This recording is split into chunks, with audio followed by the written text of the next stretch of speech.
Look, most of you can't even hold a conversation in English, whereas you've been studying the language for years. You can't even put two or three words together to create a meaningful sentence. You don't even understand a word when listening to a native speaker. On the other hand, some of you understand the language, but when it comes to speaking, when it comes to voicing your opinion, you're sort of like a scared dog with its tail down. You're just unable to speak. My guy, you're too shy, you're too scared of making mistakes and worried that people will make fun of you. And that's where you won't. Tell me how you're supposed to become better at anything when you don't even try. Tell me, name one person that became an expert in any field without practicing. Oh wait, it's not easy and I get that, but you shouldn't care. Should not go. It's not easy and I get that, but the truth is you shouldn't care. You should not give those people the time of day. So from today on, here's what you're gonna do. I need you to completely ignore them or whatever lame stuff they're gonna say and just focus on your improvement. Some people's biggest pet peeve is grammatical errors. And that's ironic how they always desperately looking for mistakes. I don't know why, but it's like it makes them feel better about themselves. See me, I never look down on anyone thinking I'm superior because I can speak better or something, or because I'm better at something.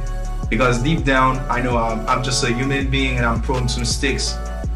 And I never equate the ability to speak a foreign language, be it French, Spanish, English, you name it, with cleverness, because know that you will always make mistakes no matter how hard you try, no matter who you are. You just need to be mindful of them. You know, personally, I always like to think I know nothing. I'm modest. That's what keeps me learning on a daily basis, and that is exactly why I dedicated my time to what I'm doing, because I think learning is a lifelong process.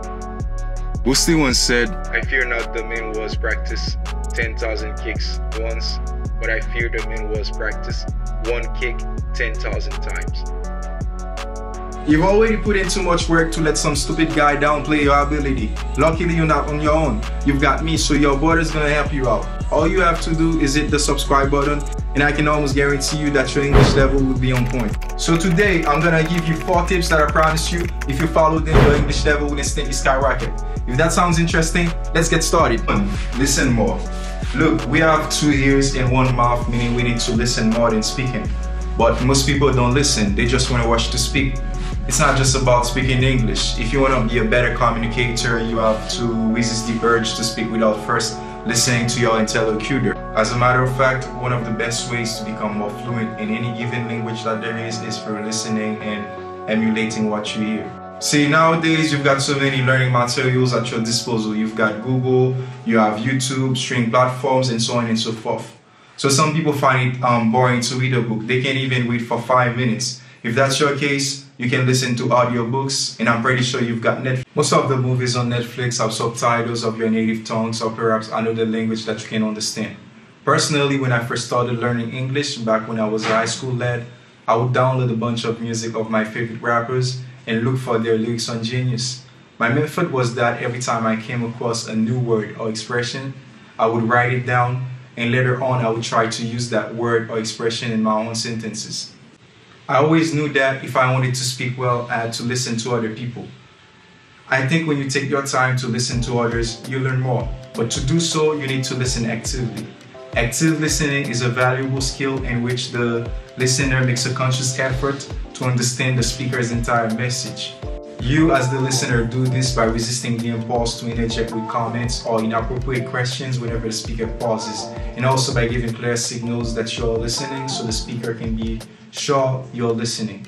You can do this by showcasing a range of verbal or non-verbal gestures like nodding, smiling, or maintaining eye contact, or just with simple interjections. So whenever you want to speak, make sure you're giving out valuable information. Don't just waste your words. Which takes me into number 2.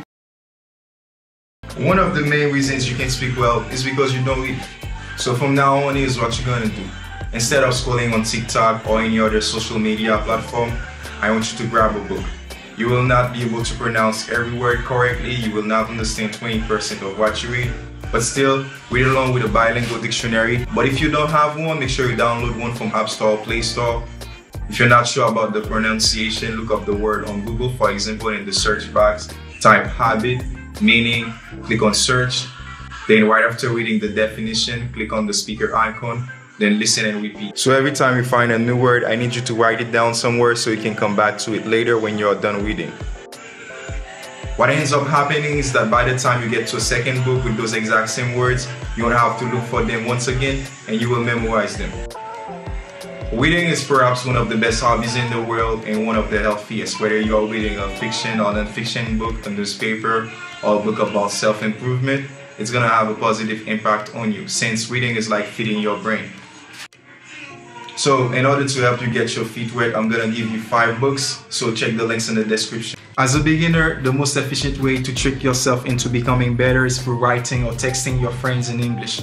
Unlike speaking, you will have more time to think twice before sending the message. That way you'll be able to avoid making mistakes since you care so much about them. So from today on, I need you to keep a journal. Write everything down in English. Your thoughts, your plans, your experiences, everything. If you don't know how to say something, look for it. What will end up happening is that you will pretty much have a more extended vocabulary, which is going to be useful when it's time to speak. Finally, number 4, just speak. Don't freak out, don't stutter, just speak. You've been listening to podcasts, English songs, you've watched movies, you've read books, you've studied grammar, you've subscribed to this channel, you've watched every single video. Now I need you to put everything into practice. Stop finding excuses. It's time to finally speak. Like I told you earlier, don't worry about mistakes. Fear of making mistakes is what's stopping you. But who cares? Well, let me ask you this. What do you think you need to speak English? You need words and expressions. So if you don't know any expressions or you would like to learn more, make sure you check out this playlist. So that's about it. See you next.